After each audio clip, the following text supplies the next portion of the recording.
नरसिंह जी जैसे भक्त के कारण गुजरात की वो भूमि पावन हो गई, पवित्र हो गई। भक्ति तो उत्पन्न हुई द्रविड़ देश में, आलवार तिरुनगरी में।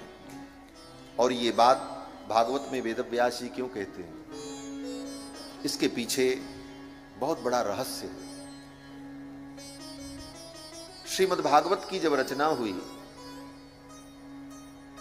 और भगवान लीला पूर्ण करके जब निज धाम गए, उसके बाद कलयुग आया। कलयुग का समय तो हो गया था, लेकिन भगवान धरती पर प्रकट रूप में, कृष्ण रूप में विराजमान थे, इसलिए कलयुग का प्रभाव व्याप्त नहीं हो रहा। व्यास जी कहते हैं, यदा मुकुंदो भगवान क्षमाम त्यक्त्वा स्वपदंगतः, भगवान मुकुंद इस धरती को छोड़कर स्वपदंगतः अपने पद पर अर्थात अपने धाम गए, तद दिनात कलिरायातः, उसी दिन कलयुग आया। सर्व साधन बाधक, इस कलयुग ने सारे साधन को बांध दिया, बाधा उत्पन्न कर दी, कल्याण के साधनों को विकृत कर दिया। और भगवान श्री कृष्ण के निज धाम गमन के मात्र 45 दिन बाद इस धरती पर भगवान की चरण पादुका के अवतार परांकुश मुनि, षटकोप मुनि का प्रादुर्भाव उसी आलवार तिरुनगरी में हुआ, जिस आलवार तिरुनगरी में भक्ति का प्रादुर्भाव है। और फिर उन्होंने भक्ति मार्ग को प्रवर्तित किया। भक्ति मार्ग के इस धरती पर इस कलयुग में सर्वप्रथम आचार्य श्री षटकोप सूरी, भगवान के अवतार के मात्र 45 दिन बाद षटकोप सूरी का वहां पर अवतार हुआ, उसी आलवार तिरुनगरी में। और उन्होंने अपनी 1000 गाथाओं में, सहस्र गीति में भगवत प्रेम का जो वर्णन किया है, जो गाया है, उसी सिद्धांत को पढ़कर उत्तर काल में बड़े बड़े आचार्यों ने भक्ति के अनेक ग्रंथों का प्रणयन किया है और लेखन किया है। और इस समय उन षटकोप स्वामी जी का 9 दिवसीय उत्सव चल रहा है दक्षिण भारत में सब जगह।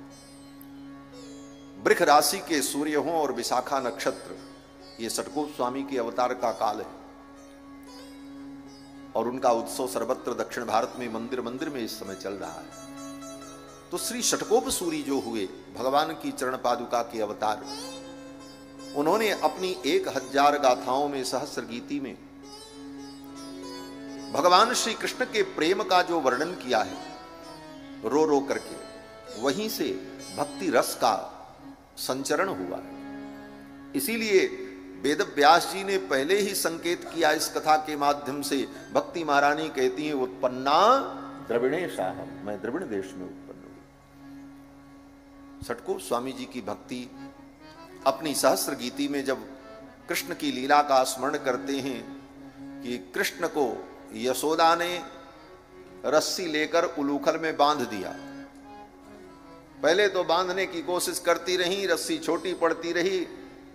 षटकोप स्वामी जी इस कथा का स्मरण कर करके आनंदित होते रहे, बांधो, हमारे कृष्ण को कौन बांध पाएगा, कृष्ण की लीला देखो। लेकिन जब भगवान स्वयं बंधने को तैयार हो गए और यशोदा ने उन्हें बांध दिया और कमर में रस्सी के निशान बन गए, इतना कस करके यशोदा रानी ने बांधा, उस दृश्य को समाधि में देखकर, अपने चिंतन में देख करके षटकोप सूरी मूर्छित हो गए। गोविंद कृष्ण के शरीर में ऐसे चिन्ह बन गए। मैया इतनी निष्ठुर हो गई और ऐसी स्थिति में षटकोप सूरी मूर्छित हो जाते थे। ऐसे महान भक्त षटकोप सूरी, जो हमारी रामानुज संप्रदाय की परंपरा में इस धरती के प्रथम आचार्य माने जाते, उनकी ये पवित्र परंपरा है षटकोप सूरी की। और वही षटकोप सूरी, उन्होंने नाथ मुनि स्वामी जी को मंत्रोपदेश किया और फिर वह परंपरा आगे चली। और षटकोप सूरी ने अपने ग्रंथ में 3500 वर्ष पूर्व ही भविष्यवाणी की थी, भविष्यत आचार्य, इस धरती पर भविष्य में एक आचार्य उत्पन्न होंगे जो सर्वत्र भक्ति का प्रचार करेंगे। वह भविष्यवाणी भगवान रामानुजाचार्य के लिए 3500 वर्ष पूर्व ही षटकोप सूरी ने अपने ग्रंथ में लिखा। यद्यपि उस वाणी का बहुत लोगों ने दुरुपयोग करने का भी प्रयास किया, अपने अपने महापुरुषों को अवतार पुरुष घोषित करने के लिए उनकी वाणी को बोले हमारे आचार्य के लिए, हमारी परंपरा के लिए ऐसा कहा। लेकिन वस्तुतः षटकोप सूरी ने जिन भविष्यत आचार्य का वर्णन अपने ग्रंथ में किया है वो भगवत्पाद रामानुजाचार्य, उनकी भविष्यवाणी के 3500 वर्ष बाद रामानुजाचार्य जी उत्पन्न। तो भक्ति द्रविड़ देश में, आज भी भक्ति का स्वरूप देखना है तो द्रविड़ में देखो। भक्ति का दर्शन तो द्रविड़ में होता है, उत्तर में आते आते प्रदर्शन हो जाता है। बहुत सत्य है, कटु सत्य है। भक्ति का दर्शन तो द्रविड़ में हो, लेकिन वह उत्तर में आते आते प्रदर्शन हो जाती। इसीलिए भक्ति वहां से चल करके आई और यहां आते आते भक्ति जीर्ण होने। वृंदावन में आई भक्ति महारानी, वृंदावन के प्रभाव से स्वस्थ तो हो गई। वृंदावनम पुनः प्राप्य नवीन एवं स्वरूपिणी, भक्ति वृंदावन के प्रभाव से नवीन हो गई, लेकिन भक्ति के पुत्र ज्ञान वैराग्य अचेत पड़े रहे। और यहीं जमुना के तट पर वृंदावन की धरती पर भक्ति रो रही। बोले वृंदावन धाम में भक्ति रो रही क्यों?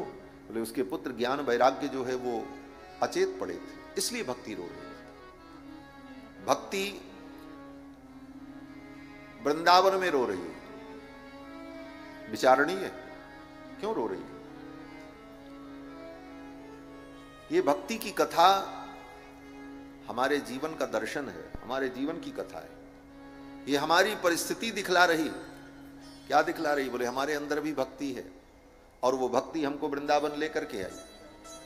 वो भक्ति हमें चित्रकूट, बद्रीनाथ, अयोध्या जैसे तीर्थों तक ले जाती है। बड़े बड़े पवित्र स्थलों में हमारी भक्ति ले जाती है। हम जाते हैं। भक्ति न होती तो आप क्यों आते हैं? लोग क्यों आते? भक्ति तो है, लेकिन भक्ति वृंदावन में भी आके रो रही। बोले कहीं भी चले जाओ, वृंदावन चले जाओ, चित्रकूट चले जाओ, बद्रीनाथ चले जाओ, कंदरा में चले जाओ, तुम्हारी भक्ति तुम्हें ले जाए। लेकिन भक्ति के पुत्र ज्ञान वैराग्य अगर दृढ़ नहीं है तो वो भक्ति रोती ही रहेगी।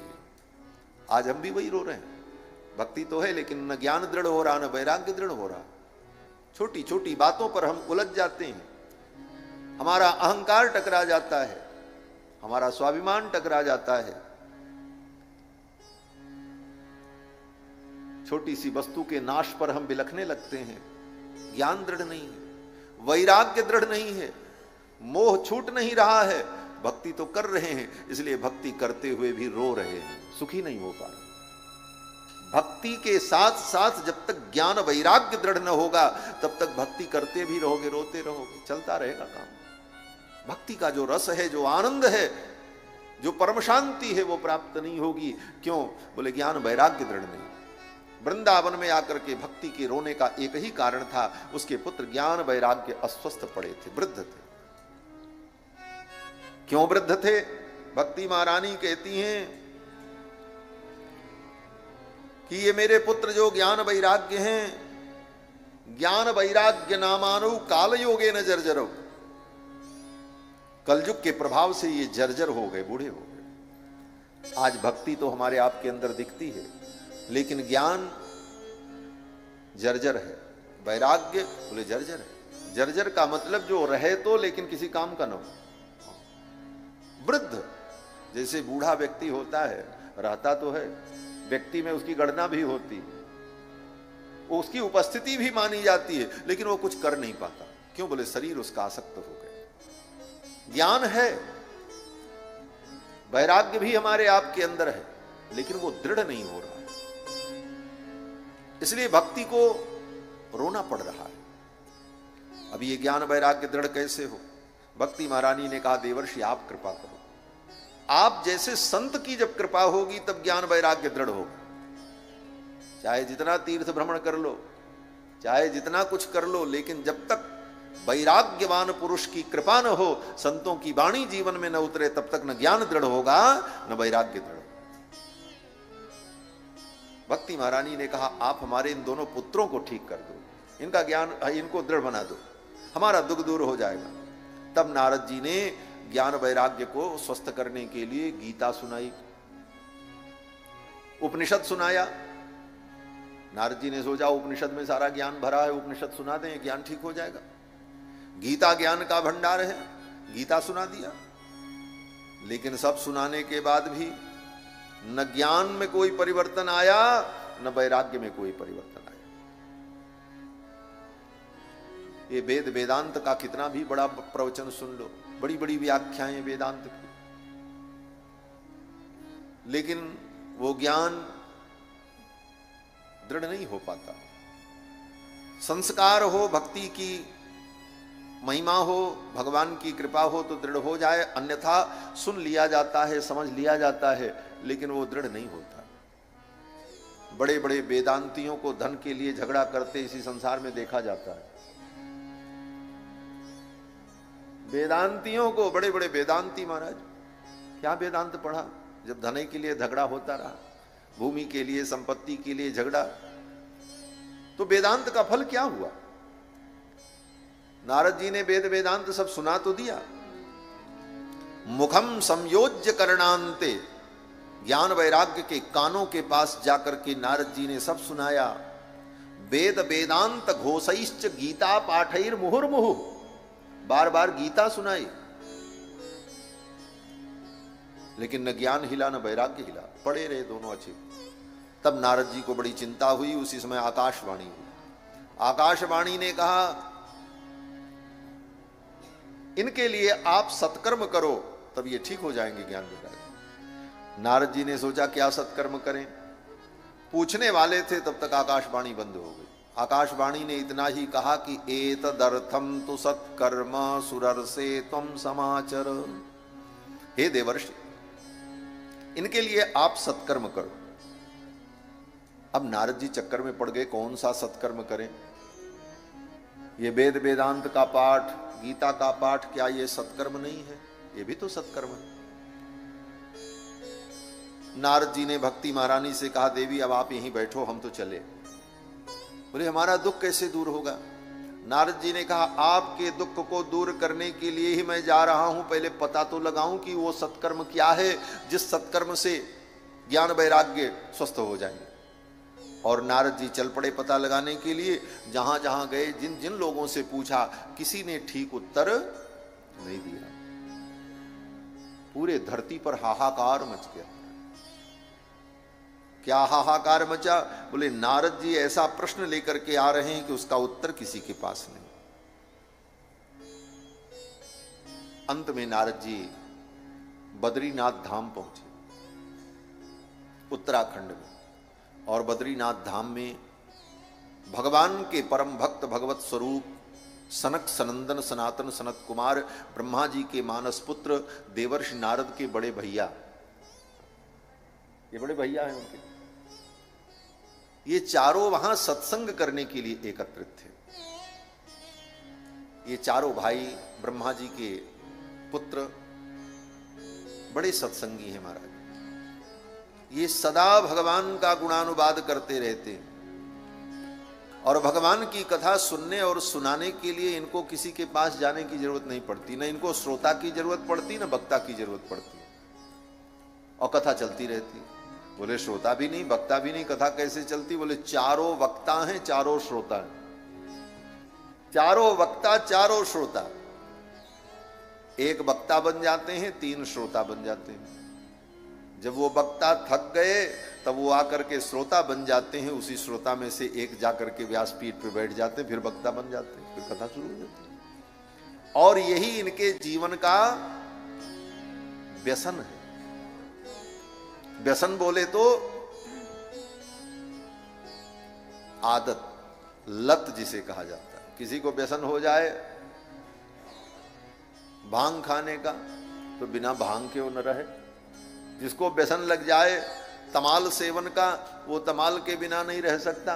उसी तरह कथा का व्यसन जिसके जीवन में लग जाए वो व्यक्ति कथा के बिना नहीं रह सकता। और ये सनक सनंदन सनातन सनत कुमार ब्रह्मा जी के मानस पुत्र ये कथा व्यसनी है। कथा को इन्होंने अपने जीवन का व्यसन बना लिया। गोस्वामी जी महाराज कहते हैं, आशा बसन व्यसन यह तीनही, आशा बसन व्यसन यह तीनही। रघुपति चरित होई ताह सुनही, रघुपति चरित होई ताह सुनही। आशा बसन व्यसन यह तीनही, आशा बसन व्यसन यह तीनही, व्यसन यह तीनही, व्यसन यह तीनही। गोस्वामी जी महाराज कहते हैं, देखो व्यसन भी वही व्यक्ति अपने जीवन में पालता है जिसके अंदर सामर्थ्य हो। हम कोई ऐसा व्यसन जीवन में पाल लें और सामर्थ्य नहीं, बोले तब तो दर दर भटकना पड़ेगा। लेकिन सनकादिक बोले शरीर पर बसन नहीं है, वस्त्र नहीं है, लेकिन व्यसन कितना ऊंचा है, बोले जहां रहेंगे भगवान की कथा सुनेंगे और कुछ नहीं करेंगे। ये व्यसन जीवन का बनाया। आशा बसन व्यसन यह तिनहि, रघुपति चरित हो ही तह सुने। चारों सत्संग करने के लिए विशाला नाम की नगरी में आए थे। नारद जी पहुंचे, नारद जी ने प्रणाम किया। नारद जी की चिंता को देख करके सनकादिकों ने पूछा, देवर्षि आप चिंतित क्यों, क्या कारण है, क्यों? मुझे चिंतित नहीं होना चाहिए। सनकादिक कहते हैं, आप जैसे महात्मा को तो चिंता नहीं होनी चाहिए। महात्मा हो गए, चिंता नहीं छूटी। तवेदम मुक्त संगस्य नोचितम। सनकादिकों ने कहा कि आपके जैसे मुक्त संग विरक्त महात्मा को चिंता हो, यह उचित नहीं। चिंता तो उसे हो जो संसार के विषयों का संग कर रहा, उसको चिंता होती, और जो मुक्त संग है उसे तो चिंता नहीं होनी चाहिए।